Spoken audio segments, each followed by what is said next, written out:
para pemirsa yang dirahmati Allah Subhanahu wa taala, para jamaah, ibu-ibu dari Majelis Ta'lim Al-Ittiba yang dirahmati oleh Allah Subhanahu wa taala. Kita melanjutkan pelajaran kita dari tafsir surat Al-Baqarah, kita sampai pada ayat yang 211. Ayat nomor 211, Allah Subhanahu wa taala berfirman, "Sal bani Israila kam atainahum min ayatin bayyinah." Tanyakanlah kepada Bani Israel, berapa banyaknya tanda-tanda kebenaran yang nyata yang telah kami berikan kepada mereka.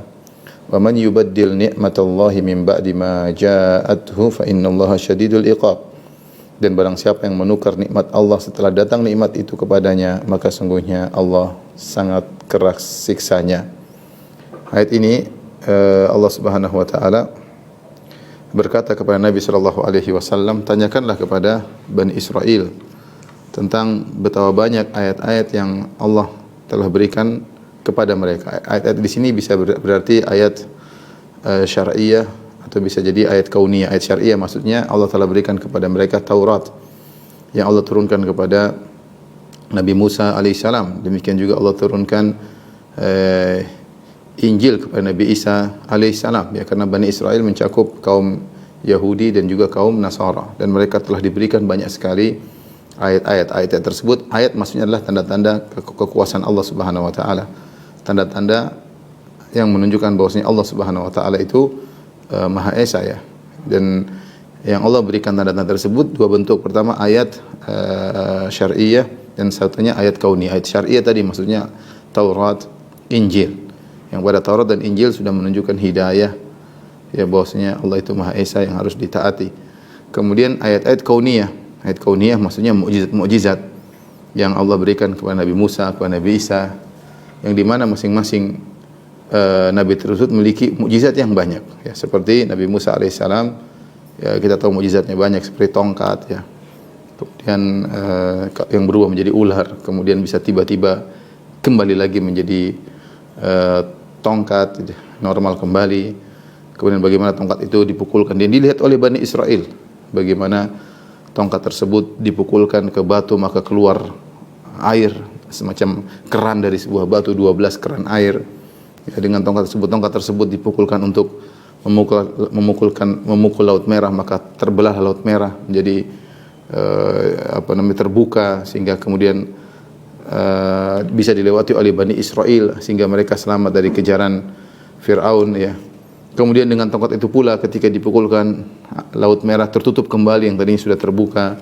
Banyak sekali mukjizat. Belum lagi mukjizat terkait dengan bagaimana dilihat oleh Bani Israel, Nabi Musa memasukkan tangannya kemudian keluar, maka tangannya pun bercahaya, ya.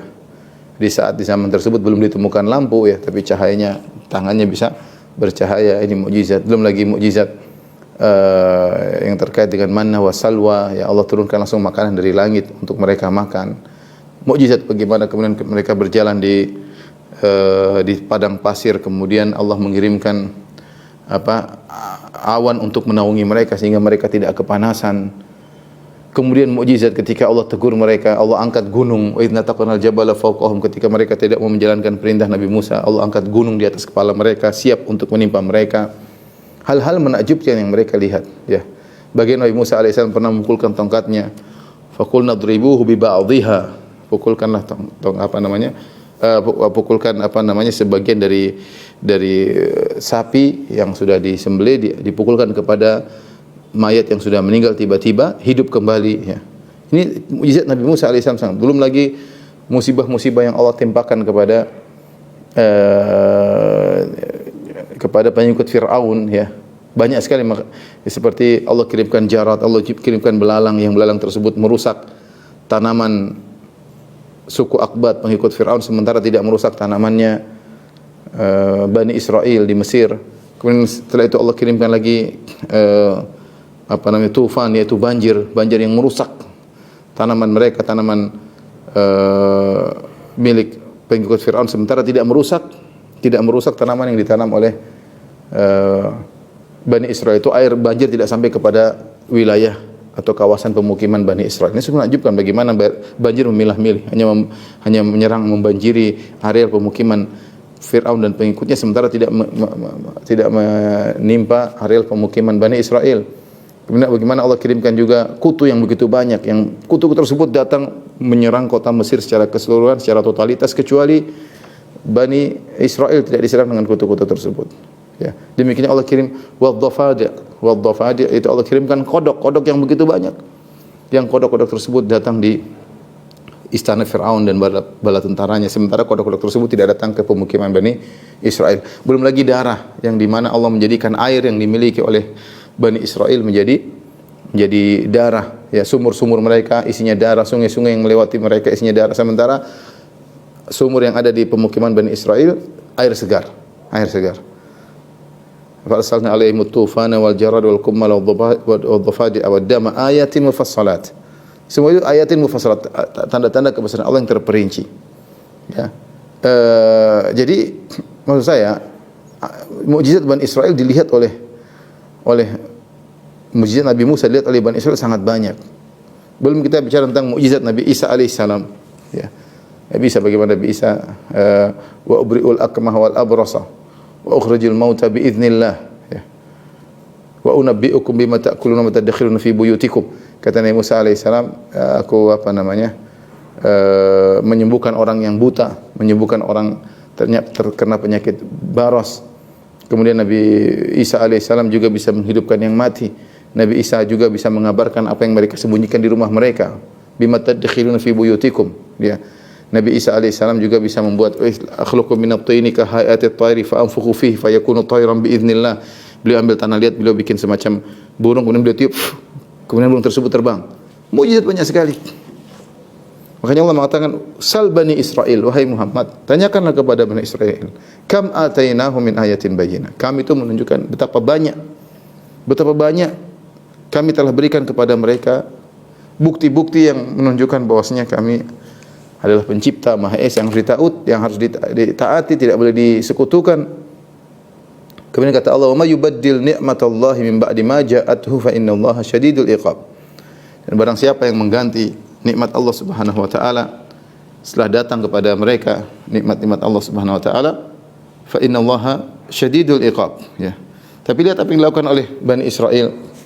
Ya, mereka mengganti nikmat Allah Subhanahu wa taala, mereka tidak apa yang Allah turunkan berupa ayat, berupa Taurat dan Injil tidak mereka kerjakan, ya.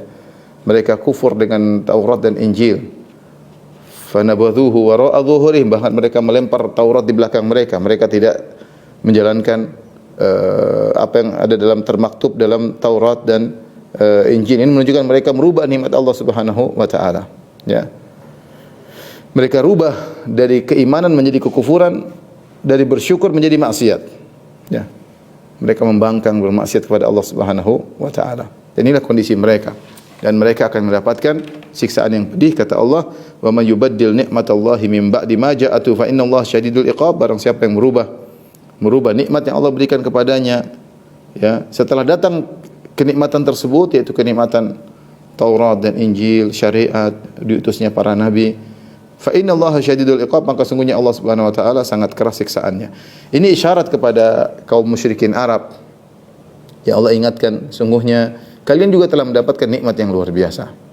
Nikmat diutusnya Nabi Muhammad sallallahu alaihi wasallam. Yang kata Allah, laqad ja'akum rasulun min anfusikum. Telah datang seorang rasul dari diri kalian.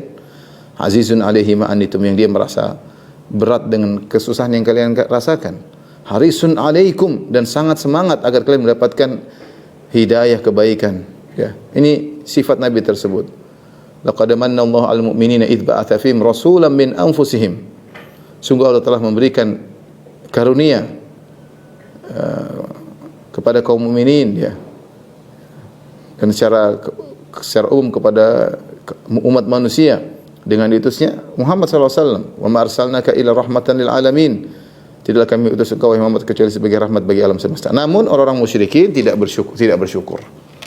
Tidak bersyukur atas nikmat tersebut, justru kufur kepada Nabi Muhammad sallallahu alaihi wasallam. Justru membangkang kepada Nabi Muhammad sallallahu alaihi wasallam, bahkan memerangi Nabi Muhammad sallallahu alaihi wasallam. Ya, sehingga akhirnya mereka mendapatkan siksaan yang pedih di dunia sebelum di akhirat. Ya, binasalah mereka dalam perang Badar, ya.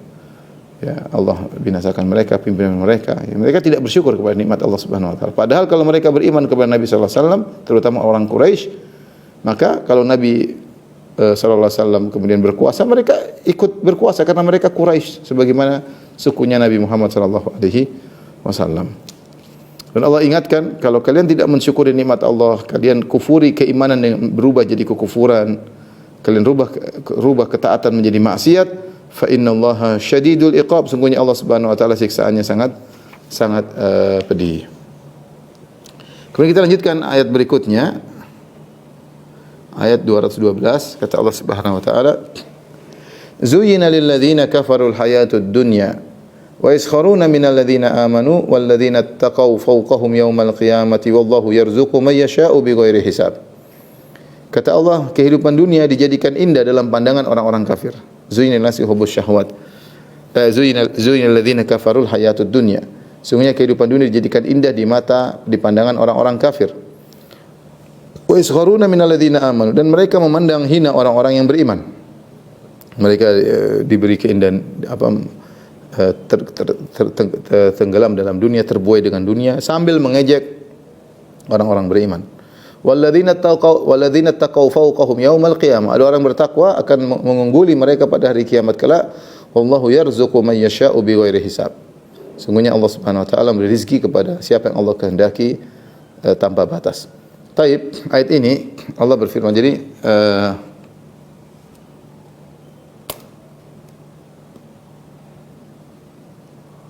Allah berfirman dalam ayat ini, Zuyyina lil ladzina kafaru hayatud dunya. Dijadikan indah bagi orang-orang kafir kehidupan dunia, itu kehidupan dunia.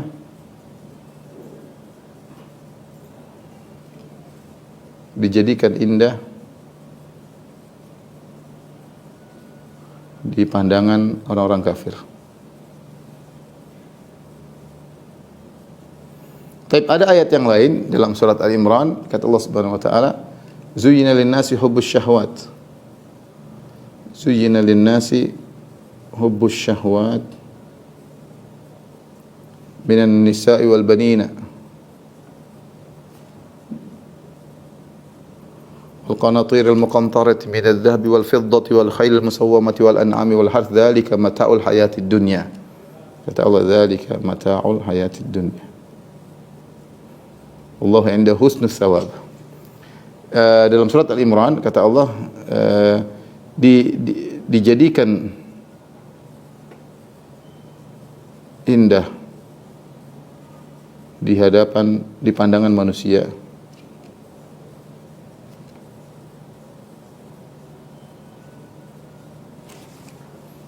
kecintaan terhadap syahwat, yaitu kecintaan terhadap wanita, anak-anak, kemudian harta dan lain-lain, ya, harta, kemudian kuda, soal dan lain-lain. Dzalika mata'ul hayatid dunya, itulah kesenangan kehidupan dunia. Nah, yang saya sampaikan di sini pada ayat yang sedang kita bahas dalam surat Al-Baqarah ayat 212, di sini dikatakan kehidupan dijadikan indah di pandangan orang-orang kafir. Orang-orang kafir. Sementara dalam surat Ali Imran dijadikan indah di pandangan manusia. Manusia secara umum, manusia di sini mencakup kafir dan mukmin. Adapun di sini hanya khusus orang-orang kafir. Ini khusus orang-orang kafir.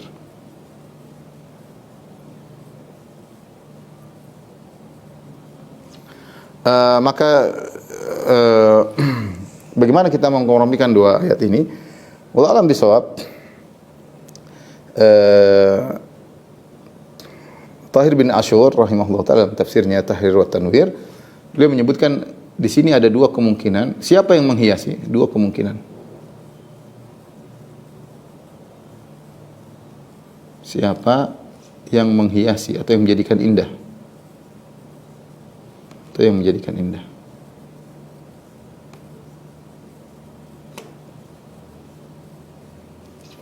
Pertama, kemungkinan pertama, Allah yang menjadikan indah kehidupan dunia.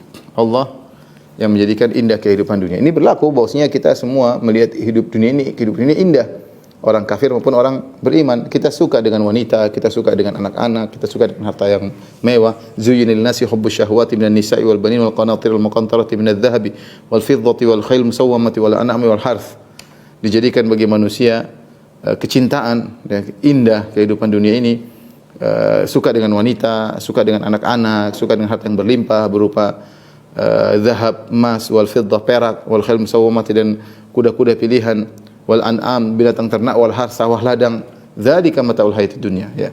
Jadi jika yang dimaksud adalah Allah Subhanahu wa taala, maka ini lebih pas untuk ayat ini, ya. Jadi semua orang merasakan indahnya dunia tersebut. Allah mengatakan juga, inna ja'alna ma'alal ardi zinatan laha. Kata Allah, kami, seperti firman Allah Subhanahu wa taala, inna ja'alna ma'alal ardi zinatan laha linabluwahum ayyuhum ahsanu amala. Ya, kata Allah, kami jadikan apa yang di atas muka bumi sebagai zina, sebagai perhiasan. Sini Allah mengatakan kami, perhatikan, kami. Inna, kami.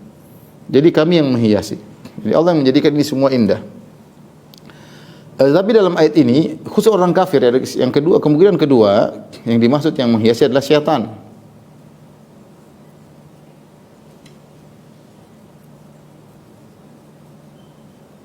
Ya, syaitan. Sebagaimana dalam banyak ayat Allah mengatakan, wa zayyana lahumu syaitanu a'malahum fasaddahum 'anis sabil. Misalnya firman Allah, wa zayyana lahumu syaitan.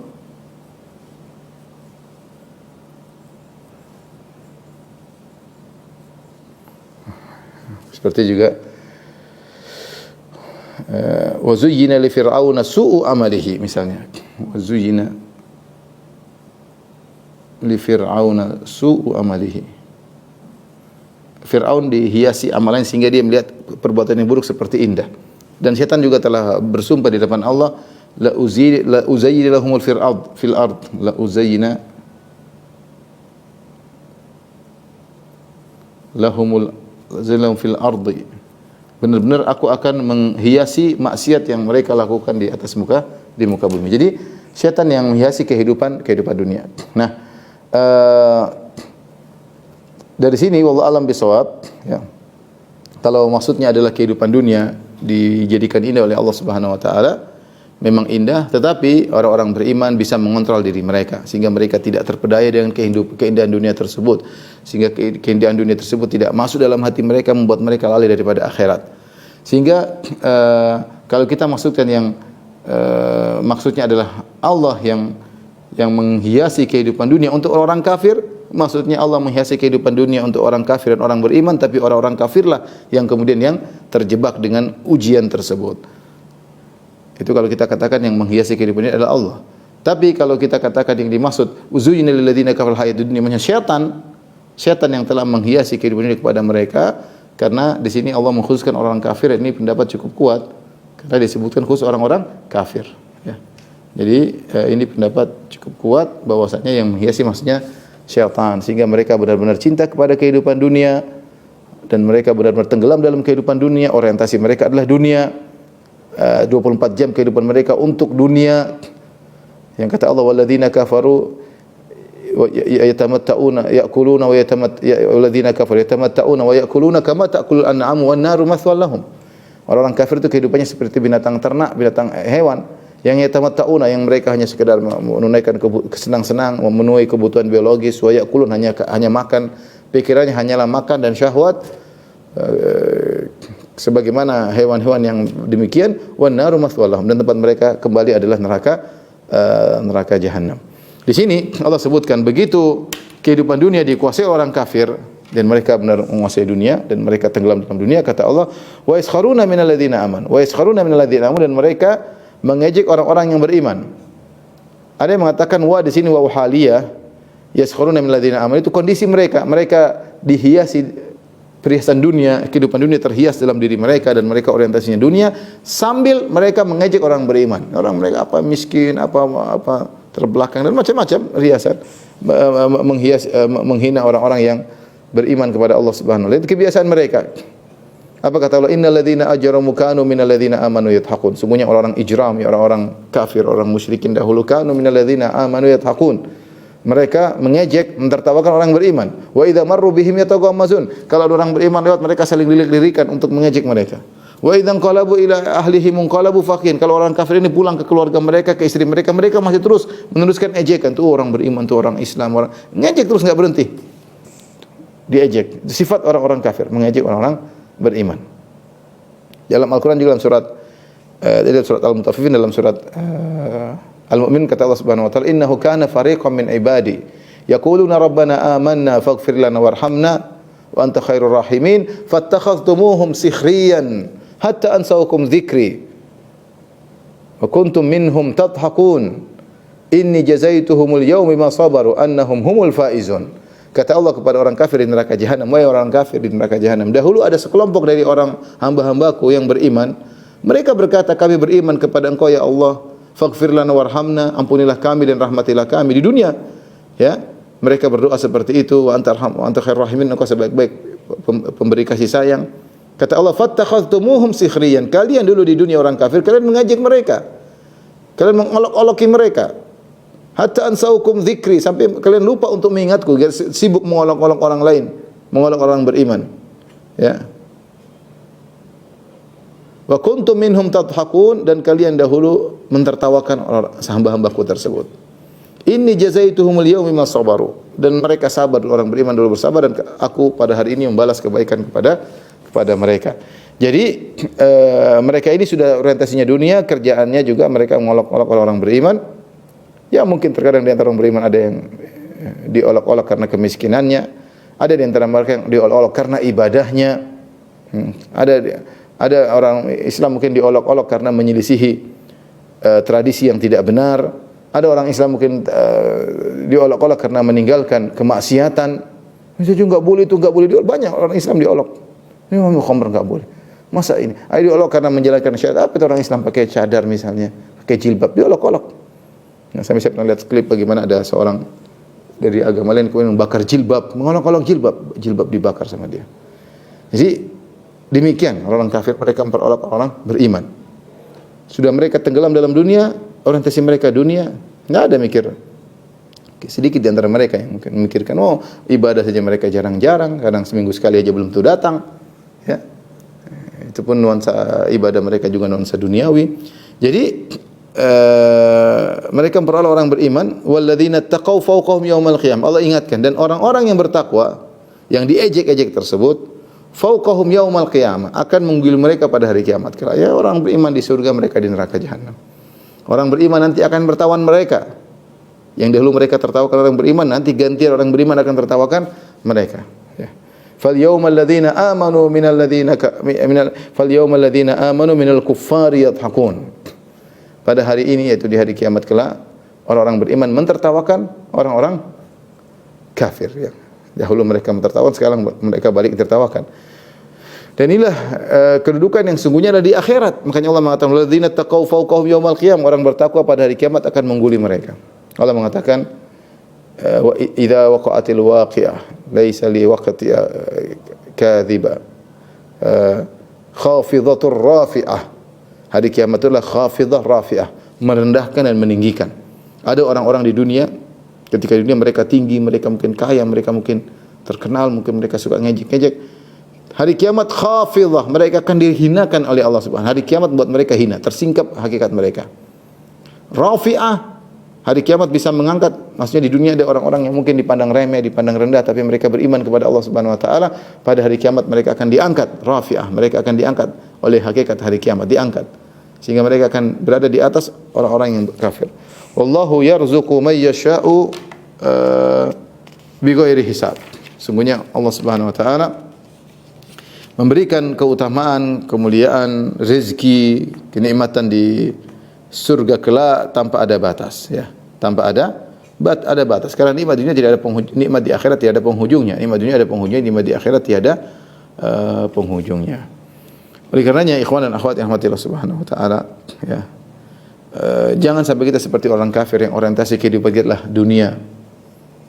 Mereka lah yang terpedaya. Allah menghiasi kehidupan ini semua, kita tahu hidup ini indah. wanita indah, kita punya istri kita senang, kita punya anak kita senang, kita punya harta kita senang, punya rumah bagus senang. Tapi jangan sampai terpedaya. Yang menjadikan orientasi kehidupan kita kehidupan dunia itu orang kafir. Kalau kita jangan. Makanya Rasulullah SAW kalau melihat sesuatu yang menakjubkan dalam urusan dunia, beliau mengatakan labbaik innal aisha aishul akhirah. Allahumma labbaik la aisha illa aishul akhirah. Ya Allah, aku memenuhi panggilanmu. Ya Allah, tidak ada kehidupan yang sungguhnya kecuali kehidupan akhirat. Ya.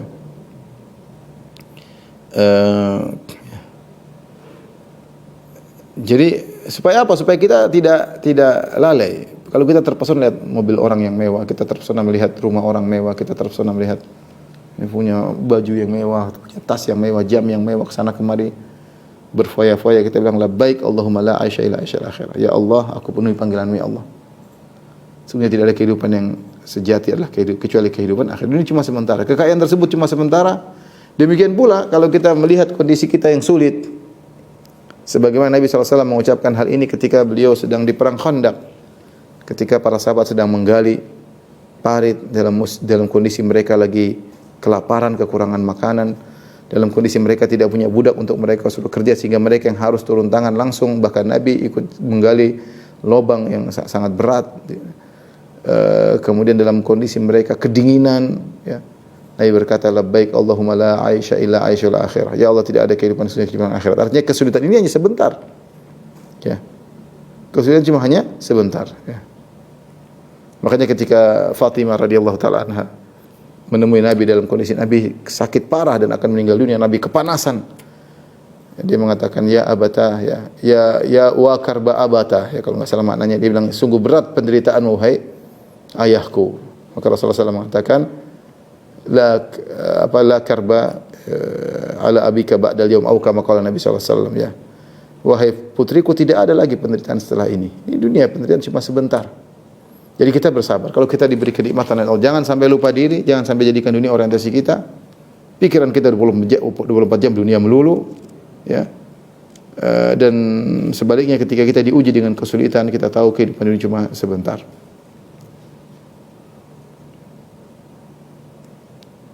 Oleh karena yang jadi patokan ikhwan adalah kehidupan akhirat. Boleh jangan sampai seorang mentertawakan orang lain ternyata di dunia dia rendah. Ya. Hati-hati. Orang kafir itu mereka mentertawakan orang beriman. Nah, kita juga sama orang beriman jangan suka mentertawakan orang lain.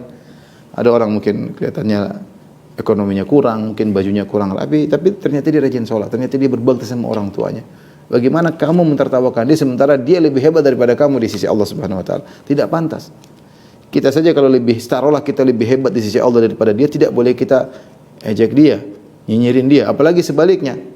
Sebaliknya ternyata kita enggak tahu kedudukan dia, ternyata kedudukan dia lebih tinggi di sisi Allah daripada kita, kemudian kita ngejek dia, kita nyinyir dia, sungguh ini adalah hal yang tidak pantas, ya. Tapi kita lanjutkan firman Allah Subhanahu wa taala ayat 313. Kata Allah Subhanahu wa taala, "Kana an-nasu ummatan wahidah, fa ba'atha Allahu an-nabiyina mubasysyirin." Manusia itu adalah umat yang satu dahulu. Kemudian fa ba'atha Allahu an-nabiyina mubasysyirin. Setelah itu mereka terjadi presiden dalam ayat yang fakhtalafu. Mereka pun berselisih. Ya. Sebagaimana dalam surat Yunus ayat 19 kata Allah, "Wa ma kana an-nasu illa ummatan wahidatan fakhtalafu." Dan tidaklah manusia dahulu kecuali umat yang satu, kemudian mereka berselisih. Ini menafsirkan surat Yunus 19 ini menafsirkan surat Al-Baqarah 313. Karena nasu ummatan wahidah, manusia itu satu, maksudnya satu dalam satu akidah. Mereka tidak melakukan kesyirikan, mereka beribadah kepada Allah semata. Kemudian fakhtalafu, kemudian mereka berselisih setelah mereka ada yang menyembah kepada selain Allah, ada yang melakukan kesyirikan. Fa ba'atsallahu nabiyina mubasysyirin wa mundzirin. Maka Allah pun mengutus para nabi untuk memberi kabar gembira dan memberi peringatan. Wa anzala ma'ahumul kitaba bil haqq. Dan Allah turunkan kepada mereka Alkitab, yaitu wahyu, kitab suci, bil haqq, yaitu dengan yang membawa kebenaran. Liyahkuma bainan nasi fi makhtalafu fihi, yang di mana masing-masing rasul tersebut tugasnya adalah menjadi hakim di antara manusia atas apa yang mereka perselisihkan. Wa makhtalafa fi ila alladziina utu min ba'di ma ja'atuhumul bayyinatu baghyan bainahum. Dan tidaklah berselisih tentang kitab tersebut kecuali orang-orang yang telah didatangkan kepada mereka Alkitab. Jadi mereka justru perselisihan timbul setelah datang Alkitab. Mereka berselisih. Baghyan bainahum, kenapa mereka berselisih? Ya, karena dengki di antara mereka. Fahadallahu alladhina amanu limakhtalafu fihi minal haqqi bi'idnih. Maka Allah pun beri petunjuk kepada orang yang beriman tentang perselisihan yang mereka hadapi, ya. Yang mereka perselisihkan, wallahu yahdi may yasha'u ila siratim mustaqim. Sebenarnya Allah beri petunjuk kepada siapa yang Allah kehendaki menuju jalan yang lurus. Ayat ini, ibu-ibu yang dirahmati Allah Subhanahu wa taala, Allah jelaskan bahwasanya manusia dahulu satu di atas tauhid sebagaimana tafsiran sebagian salaf. Seperti Ibn Abbas mengatakan, kana baina Nuh wa Adam asyrat qurun, antara Nabi Nuh dan Nabi Adam 10 qurun, dan mereka semuanya bertauhid. Ya. Tidak ada melakukan kesyirikan. Kesyirikan terjadi pertama di zaman Nabi Nuh alaihissalam. Di zaman Nabi Nuh, itu kaum sebelum Nabi Nuh, kemudian mereka melakukan kesyirikan. Mereka menyembah selain Allah Subhanahu wa taala. Ketika terjadi kesyirikan, terjadi perselisihan di antara mereka, maka Allah kirimkan para nabi. Tugas para nabi itu membasyirin wa mundzirin, memberi kabar gembira dan memberi peringatan. Demikianlah para nabi mereka dulu, mubasyirin wa mundzirin, memberi peringatan dan juga memberi kabar gembira. Dan Allah turunkan bersama mereka Alkitab sebagai bukti bahwasanya mereka adalah utusan Allah. Allah tidak hanya utus mereka, tapi Allah kirimkan Al-Quran, Alkitab, kitab suci bersama mereka. Dan kita tahu bahwasanya para nabi, para rasul, mereka punya kitab-kitab suci. Namun tidak semua kitab suci kita tahu. Yang kita tahu cuma terbatas suhuf Ibrahim, lembaran-lembaran Nabi Ibrahim, suhuf Musa, lembaran-lembaran Nabi Musa, dan Taurat Nabi Musa. Kita tahu juga ada Injil, ada Zabur, dan kita tahu Al-Quranul Karim. Itu saja. Padahal nabi-nabi yang lain juga memiliki kitab suci, namun tidak sampai kepada kita tentang berita tentang kitab-kitab suci tersebut. Tapi intinya para nabi tersebut Allah berikan kitab suci. Untuk apa? Liyahkuma bainan nasi fi makhtalafu fi, agar ketika terjadi perselisihan kembali kepada kitab suci tersebut. Ya, agar menyelesaikan perselisihan. Namun kata Allah, makhtalafa fi alladhi utuhu min ba'di ma ja'atuhumul bayyinatu baghyan bainahum. Yang jadi yang aneh, mereka setelah datang kitab mereka justru berselisih. Datang kitab, mereka justru berselisih. Harusnya kitab suci tersebut merupakan barometer mereka untuk kembali ketika mereka terjadi perselisihan seperti Al-Quran. Wa makhtalaftum fihi min syai'in fa hukmuhu ila Allah. Kata Allah, apa yang kalian perselisihkan kembalikan kepada Allah. Kata Allah, fa in tanaza'tum fi syai'in faruddu ila Allah war Rasul. In kuntum tu'minu billahi wal yawmil akhir. Kalau kalian berselisih pada sesuatu perkara, kembalikanlah kepada Allah dan kepada Allah dan Rasulnya, itu kepada Al-Quran dan sunnah-sunnah Nabi SAW. Demikian juga Nabi-Nabi terdahulu, mereka diturunkan Alkitab bersama mereka. Kalau ada perselisihan dikembalikan kepada Alkitab, kepada kitab suci yang mereka bawa. Ternyata mereka sudah bawa kitab suci, justru audiensnya atau umat mereka tersebut malah berselisih. Kenapa mereka bisa berselisih? Kitab yang harusnya menggabungkan mereka, justru mereka jadikan landasan untuk berselisih. Kata Allah, min ba'di ma ja'atumul bayyinatu baghyan bainahum, karena rupanya ada kedengkian, hasad di antara mereka. Subhanallah. Akhirnya mereka berselisih bukan karena apa-apa, tapi karena hasad yang mereka bingkai ya, dengan dalil, ya, sehingga mereka saling menyerang di antara mereka, saling menjatuhkan di antara mereka, padahal mereka tahu itu salah. Jadi menunjukkan banyak orang tahu apa yang dia yakini itu kesalahan, tapi karena ada hasad, dengki, karena ada masalah kekuasaan dan yang lain, akhirnya mereka tetap ya, melabrak. Padahal itu sudah kebenaran. Kemudian mereka gunakan dalil untuk membantah kebenaran. Mereka menggunakan dalil untuk membela kebatilan. Dan itu lagu lama, bukan perkara baru. Kenapa? Hasad. Tidak sesuai dengan hawa nafsu mereka, tidak sesuai dengan tradisi mereka, tidak sesuai dengan keinginan mereka, tidak sesuai dengan kekuasaan mereka. Akhirnya mereka menggunakan ayat-ayat dari kitab suci sebelumnya untuk melegalkan apa yang mereka kehendaki dan terjadi perselisihan. Berselisih terhadap orang-orang yang benar-benar berpegang teguh dengan ajaran nabi-nabi mereka. Kenapa? Baghyan bainahum, karena hasad, dengki di antara mereka. Allah berfirman, "Fahadallahu alladhina amanu limakhtalafu fihi minal haqqi bi'idznih." Maka Allah beri petunjuk kepada orang-orang yang beriman atas apa yang mereka perselisihkan dengan izin Allah tentunya. Ini dalil bahwasanya orang semakin beriman dengan iman yang benar lebih mudah diberi hidayah. Karena Allah mengatakan fahadallahu alladhina amanu. Maka Allah beri petunjuk kepada yang beriman. Berarti orang yang beriman semakin beriman lebih mudah untuk mendapatkan hidayah di antara perselisihan yang terjadi. Kemudian kata Allah bi'idznih. Dapat hidayah pun dengan izin Allah Subhanahu wa taala. Seorang berusaha mencari kebenaran, kalau dia mencari kebenaran, insyaallah Allah akan berikan petunjuk kebenaran kepadanya. Wallahu yahdi may yasha'u ila siratal mustaqim. Allah beri petunjuk kepada siapa yang Allah kehendaki pada jalan yang lurus. Ini urusan Allah. Allah tahu siapa yang berhak dapat petunjuk. Allah tahu siapa yang hatinya bersih dan Allah pilih dia untuk dapat petunjuk. Allahu a'lamu haitsu yaj'alu risalata. Allah lebih tahu di mana dia meletakkan risalahnya, siapa yang dipilih jadi nabi. Allah lebih tahu. Wa huwa a'lamu bil muhtadin. Allah lebih tahu mana siapa yang mendapatkan petunjuk. Allah lebih tahu. Ya. Itu rahasia Allah Subhanahu wa taala. Yang penting tugas kita berusaha. Semakin beriman semakin mudah dapat hidayah, tapi iman yang tulus, bukan iman yang riya, bukan iman yang munafik, bukan iman yang cari muka, enggak. Iman yang tulus karena Allah Subhanahu wa taala. Ya. Maka semakin kita beriman semakin mudah dapat hidayah. Cari kebenaran, tajarrudul haq itu benar-benar membersihkan segala hawa nafsu untuk mencari kebenaran. Pikir dengan tenang, nilai dengan baik, bukan jangan ada embel-embel di belakang karena kepentingan golongan, kepentingan tradisi, kepentingan nenek moyang. Tidak. Dengan otak jernih pilih. Lihat nilai dengan otak jernih. Maka hidayah akan datang. Hidayah akan datang. Tapi kalau sebelum membaca sudah punya harus membela nenek moyang, harus bela organisasi, harus membela tradisi, harus bela kebiasaan, harus cocok dengan kebiasaan saya, harus cocok dengan hawa nafsu saya. Kalau begini tidak cocok, kalau sini nanti kalau ini haram maka saya kesulitan. Ini repot. Seperti ini susah. Ini berpaling dari kebenaran setelah dia mengetahui. Dan kalau kedua seorang berpaling dari kebenaran, dia akan berpaling seterusnya. Itu yang dikhawatirkan.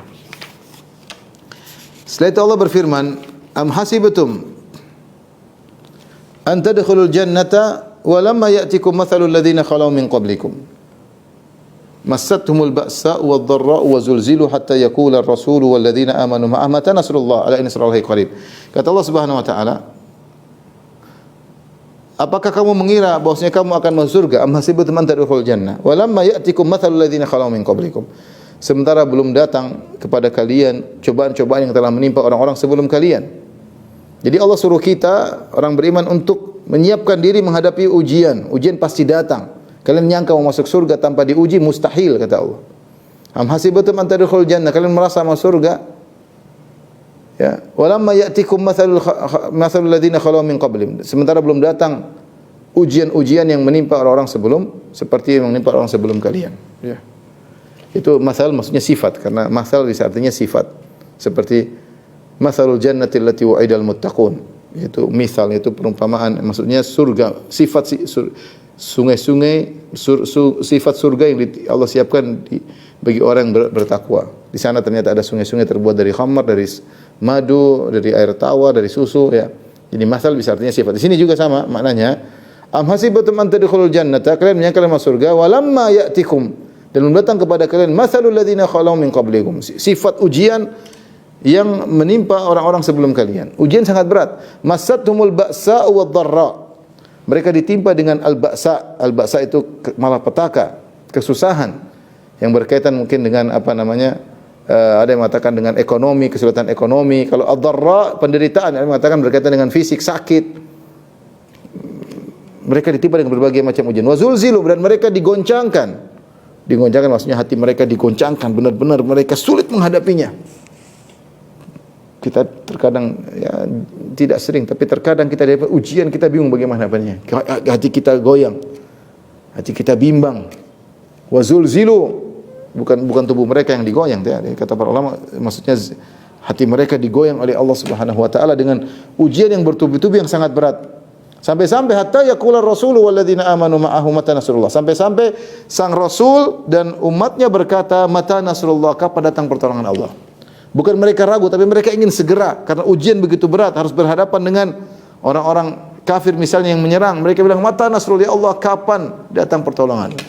Seperti Nabi SAW ketika dalam perang Badar, Rasulullah berdoa, Allahumma anjis wa'dak, ya Allah, kabulkanlah janjimu. Ya Allah, segerakanlah janjimu. Anjis wa'dak, yaitu eksekusilah janji yang kau janjikan kepadaku. Ini ujian sangat berat sampai Rasul dan pengikutnya berkata, mata nasrullah, kapan datang pertolongan? Bukan mereka ragu, tapi mereka ingin disegerakan. Mereka menganggap ini pertolongan lambat. Mata nasrullah, kenapa mereka menganggap pertolongan lambat? Karena kondisi mereka yang sangat sulit. Zulzilu, mereka digoncangkan. Makanya orang-orang beriman pasti diuji. Ada ujian-ujian sesuatu yang mereka lewati nanti sangat berat, yang menggoncang mereka, mungkin menggoncang fisik, mungkin menggoncang batin, berat. Ya. Dan Allah sebutkan dahulu ada orang seperti itu. Nabi dan para pengikutnya sampai mengatakan, "Mata nasrullah?" Kapan pertolongan Allah datang? Kata Allah, "Ala inna nasrallahi qarib." Ketahuilah bahwasanya pertolongan Allah dekat. Ya, Inna ma'al usri yusra, bersama dengan kesulitan ada kemudahan. Ya. Inna nasra ma'al karb, pertolongan datang bersama dengan penderitaan.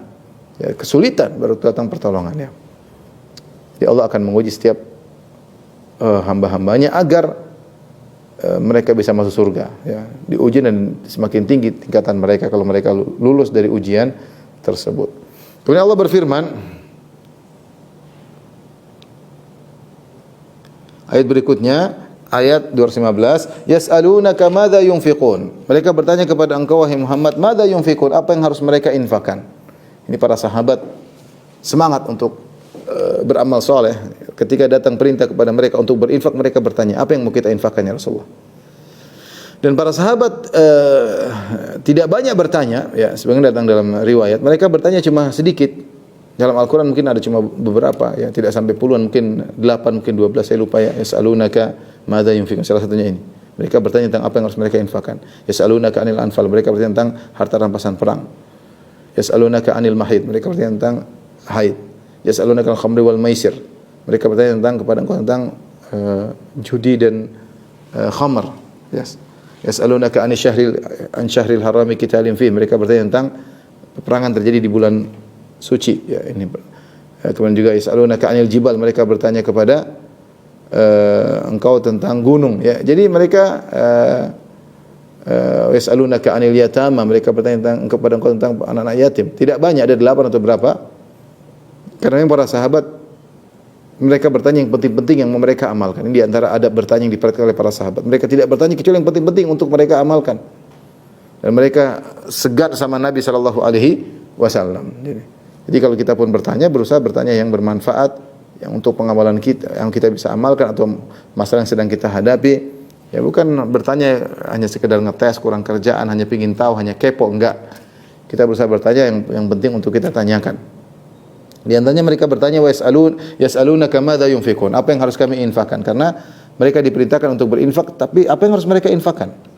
Apa jawaban Nabi? Apa jawaban Allah Subhanahu wa taala? Qul ma anfaqtum min khairin falil walidaini wal aqrabin wal jamal masakin wa ibnis sabil wa ma taf'alu min khairin fa innallaha bihi alim. Katakanlah, apapun yang kalian infakkan berupa kebaikan, maka hendaknya berikan kepada kedua orang tua, setelah itu kerabat, para kerabat, setelah itu anak yatim, setelah itu orang miskin, dan juga kepada ibnu sabil, orang perantau yang kehabisan bekal, musafir yang kehabisan bekal. Wa ma taf'alu min khairin fa innallaha bihi alim. Ketahuilah apa yang kalian lakukan berupa kebaikan apapun, sungguhnya Allah Maha mengetahui. Tapi di sini para sahabat bersemangat, mereka ingin berinfak dan mereka ingin tahu apa yang harus diinfakkan. Tapi ternyata Allah jawab yang lebih penting. Ya, kalian infakkan apa saja, enggak ada masalah. Qul ma anfaqtum min khairin, jawabannya. Jadi mereka tidak bertanya kepada Nabi tentang kepada siapa kami infakkan. Yang mereka tanyakan, apa yang harus kami infakkan. Maka Allah menjawab dengan dua jawaban, yaitu pertama, tidak penting apa yang kalian infakkan. Yang penting kebaikan. Mau infak harta, mau infak apapun yang kalian lakukan, ya. Mau infak kebun atau harta pun macam-macam, ada misalnya gandum atau korma atau dinar atau dirham, banyak, ya, atau tanah, apa yang mau infakkan, yang penting kebaikan. Jawaban yang lebih fokus lagi, kepada siapa kalian infakkan, ini yang paling penting. Lebih penting daripada apa yang kalian infakkan adalah kepada siapa kalian infakkan. Maka Allah berfirman, falil walidaini, kebaikan apapun yang kalian infakkan maka untuk kedua orang tua, ini yang paling penting, kedua orang tua. Sampai sebagian ulama mengatakan bahwasanya berinfak untuk orang tua adalah bentuk birrul walidain. Dan pelit terhadap orang tua padahal dia mampu, sementara orang tua butuh infak, itu termasuk uququl walidain, termasuk durhaka kepada orang tua. Karena Allah perintahkan untuk berinfak kepada kedua orang tua, falil walidain, yang paling utama kalian infakkan kedua orang tua. Kalau siapa yang masih punya orang tua masih hidup, jangan pernah pelit kepada mereka, jangan pernah perhitungan kepada kedua orang tua. Mereka dahulu tidak perhitungan kepada kita ketika masih kecil. Ya, maka jangan pernah perhitungan kepada mereka. Siapa mampunya kita bantu mereka secara maksimal mungkin. Falil walidaini, maka yang paling penting adalah kalian berikan kepada orang tua. Wal aqrabin, setelah orang tua, karib kerabat. ponakan, tante, bibi, kakak adik, ya.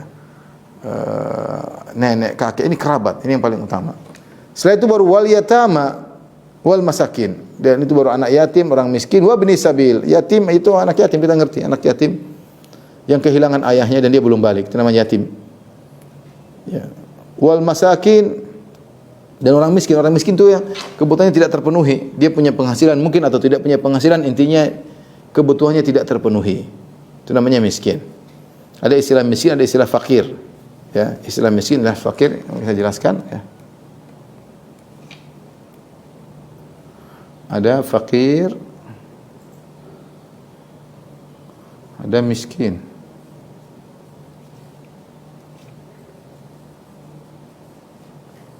Ada miskin. Ini ada fakir dan miskin, ini adalah ada kaedahnya. Idza ijtama iftaraka, idza iftaraka ijtama. Yaitu jika disebutkan hanya salah satu,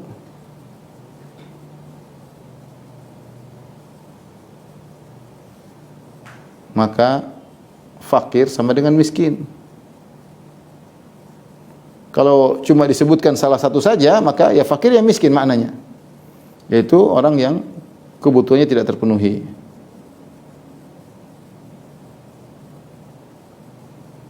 Tidak terpenuhi. Di antara ayat yang menyebutkan salah satu saja, contoh misalnya firman Allah Subhanahu wa taala, contoh seperti firman Allah Subhanahu wa taala dalam ayat ini, ya. Qul ma anfaqtum min khairin falil walidayni wal yatam wal masakin. Misalnya dalam ayat ini wal masakin. Wal masakin, dan infaklah kepada orang miskin. Orang miskin ini tidak disebutkan fuqara, ya, miskinnya sama dengan fuqara, sama. Tidak ada bedanya. Contoh lagi, ini hanya miskin yang disebutkan. Ini hanya miskin yang disebutkan.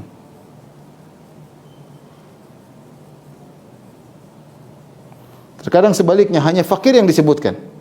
Contoh, kata Allah lil fuqara'il muhajirin.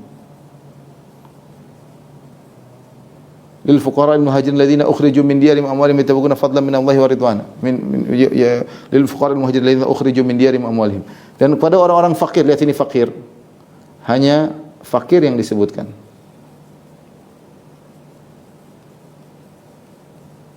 Nah, fakir di sini sama dengan fuqara, masakin, sama, masakin. Tidak ada bedanya. Jadi kalau disebutkan salah satu dari keduanya disebut miskin aja, hanya disebut fakir saja, ya miskin sama dengan fakir. Tapi kalau disebutkan kedua-duanya, namun jika disebutkan kedua-duanya,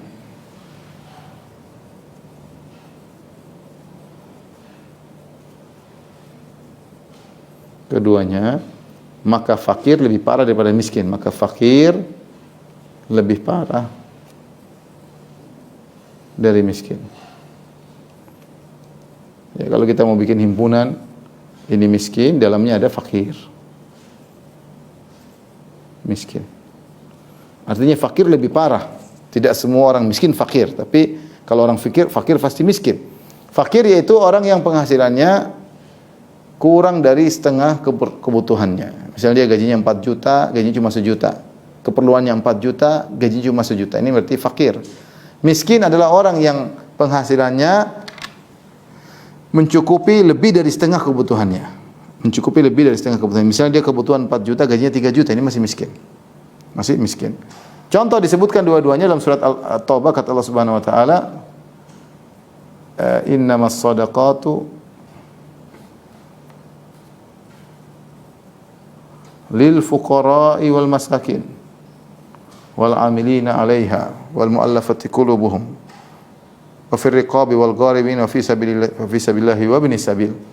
Kata Allah, innamas shadaqat, zakat itu untuk fuqara, orang fakir, wal masakin, wal 'amilina, amil zakat, ya, wal 'amilina fuqara wal masakin wal 'amilina 'alaiha wal mu'allafati qulubuhum, orang dilembutkan hatinya, wa fir riqab wal gharimin, pada budak, orang-orang yang punya hutang, wa fi sabilillah, dan berjalan jalan Allah, wa ibnis sabil, dan orang yang musafir kehabisan bekal. Tapi di sini Allah menggabungkan antara fakir dengan miskin, maka masing-masing punya makna tersendiri. Fakir lebih parah daripada miskin.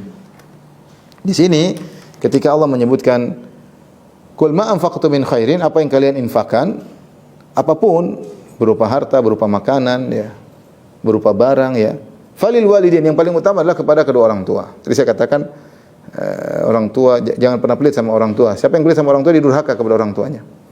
Wal aqrabin, kemudian kepada kerabat. Kemudian kata Allah Subhanahu wa taala, wal yatama, anak yatim tadi yang kehilangan bapaknya meninggal ini belum balik.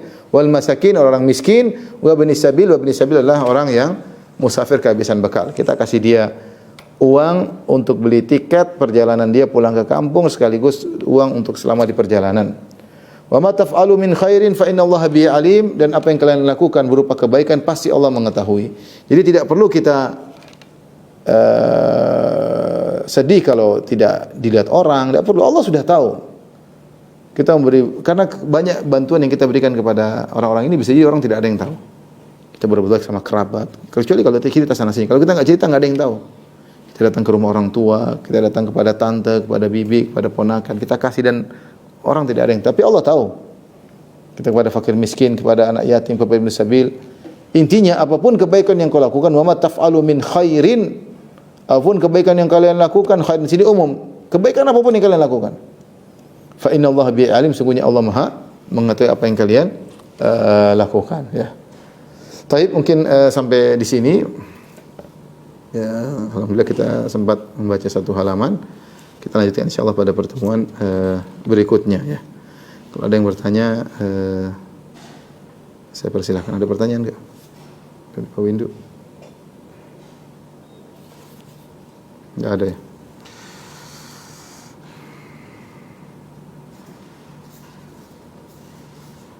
Ibu-ibu ada pertanyaan?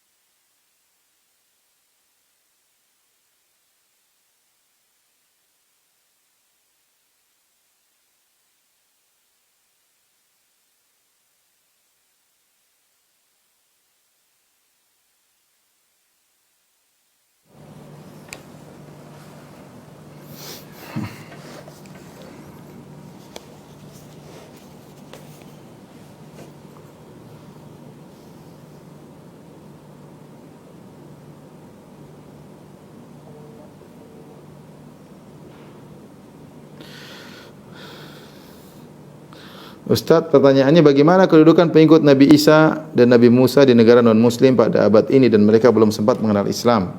Akankah mereka mendapatkan keringanan saat hisab? Mohon penjelasannya. Allah mengatakan, "Wa ma kunna mu'adzibina hatta nab'atsa rasula." Kami tidak akan mengadab sampai kami utus rasul atau yang menjalankan tugas rasul seperti dai. Kalau zaman dahulu orang-orang seperti ini sangat mungkin ada di mana mereka tinggal di daerah pedalaman dan mereka tidak tahu agama kecuali agama nenek moyang mereka. Ya, mereka tidak pernah kenal Islam sama sekali. Sehingga orang-orang seperti ini tentu mungkin mereka dapat uzur dan mereka akan diuji oleh Allah dengan ujian tersendiri pada hari kiamat kelak. Karena mereka tidak pernah dengar Islam sama sekali. Atau kalau mereka dengar Islam, mereka baca buku yang menjelek-jelekan Islam. Tapi kalau kita bicara zaman sekarang, model manusia seperti ini semakin sedikit. Kenapa? Karena Islam tersebar, kemudian banyak media yang tahu tentang Islam. Tinggal dia mau belajar atau tidak, dia ingin tahu atau tidak. Kalau dia sudah berusaha mencari tahu tentang Islam, ternyata dia dapati selalu salah. Yang dia baca selalu Islam teroris, Islam radikal dan macam-macam. Akhirnya dia meninggalkan Islam, ya dia nanti diuji oleh Allah. Tapi kalau dia sudah tahu Islam tapi dia tidak mau mengetahui, dia cuek, nah ini tentu tidak ada uzur. Jadi intinya Allah Maha Adil, Allah tidak akan menyiksa kecuali benar-benar dia dapat uzur.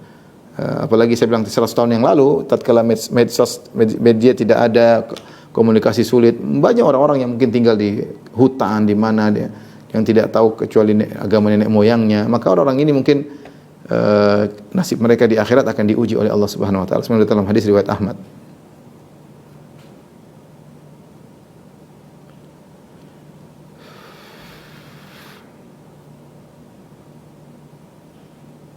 Ustaz, apakah hutang seorang suami yang sudah meninggal bisa dibayarkan oleh istri sebagai ahli waris? Boleh, ya. Kalau memang dia punya utang puasa, artinya utang puasa itu begini, suami waktu sakit di bulan Ramadan dia punya hutang 10 hari. Kemudian setelah itu dia setelah bulan Ramadan, bulan Syawal dia sembuh, bulan Syawal, Rabiul Awal, Safar, bulan Safar, Syawal, Safar dia sembuh Rabiul Awal, tapi dia tidak mengqadha. Kemudian ternyata bulan Rabiul Tsani dia meninggal dunia. Ada padahal 3 bulan dia punya waktu untuk mengqadha tapi tidak mengqadha. Nah, ini seperti ini punya utang. Punya utang. Dan kata Nabi sallallahu alaihi wasallam, "Man mata wa alaihi siyam sama anhu waliyuhu." Siapa yang meninggal dia punya utang puasa maka dipuasakan oleh walinya. Wali ini maksudnya hendaknya walinya mempuasakan seperti anaknya, ahli warisnya. Kalaupun orang lain mempuasakan tidak masalah ya. Tapi intinya ada yang menggantikan puasanya. Kalau bisa walinya, anaknya, istrinya boleh.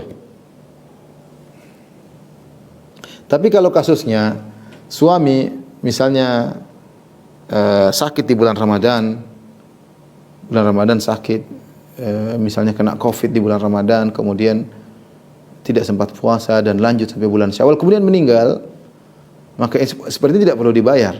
Karena yang namanya orang punya hutang itu dia beruzur, kemudian dia menemukan waktu di mana dia bisa bayar. Sebab Allah berfirman, "Wa man kana minkum maridun aw ala safarin fa iddatun min ayyamin ukhra." Siapa yang bersafar atau sakit kemudian dia berbuka, maka dia wajib untuk menggantinya di hari-hari yang lain ketika dia sehat tentunya.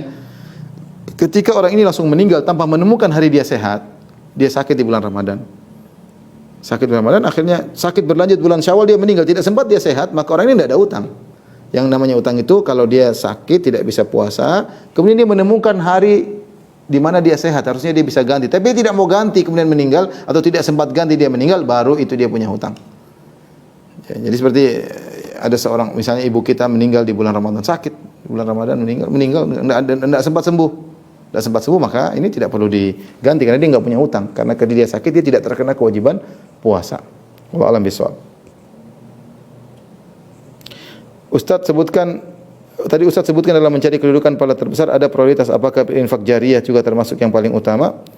Iya, berinfak jariyah paling utama, tapi bukan berarti itu paling utama lantas kita melalaikan kewajiban atau sedekah-sedekah di hadapan mata kita. Dan itulah praktek Nabi, praktek para sahabat. Mereka berusaha punya ada wakaf, tapi mereka kalau orang depan ada susah mereka bantu, ada tetangga susah mereka bantu, dan itu yang diajarkan oleh Nabi SAW. Jangan sampai kita prioritas untuk sedekah jariyah sementara tetangga kita ada yang susah kita enggak bantu, kerabat kita ada yang susah kita enggak bantu. Niatnya kita ingin bangun masjid sehingga orang dekat kita enggak bantu supaya bisa jariyah bangun masjid. Ini salah seperti ini, tidak. Jadi yang benar ya, kita berusaha menyisihkan uang untuk jariyah, tapi kalau ada kesulitan di depan kita, teman kita, tetangga kita, kerabat kita, tetap kita bantu mereka sambil menyisihkan uang untuk sedekah jariyah. Wallahu a'lam bishawab. Demikian saja kepada para ibu-ibu majelis taklim ittiba. Insyaallah kita lanjutkan pada kesempatan yang lain. Semoga ayat-ayat yang kita baca, faedah yang bisa kita ambil, bisa kita terapkan dalam kehidupan kita sehari-hari. Bukan hanya mengumpulkan wawasan, namun tidak kita terapkan. Semoga Allah memberikan kepada kita hidayah kebaikan untuk bisa kita kerjakan. Wabillahi taufiq wal hidayah. Assalamualaikum warahmatullahi wabarakatuh.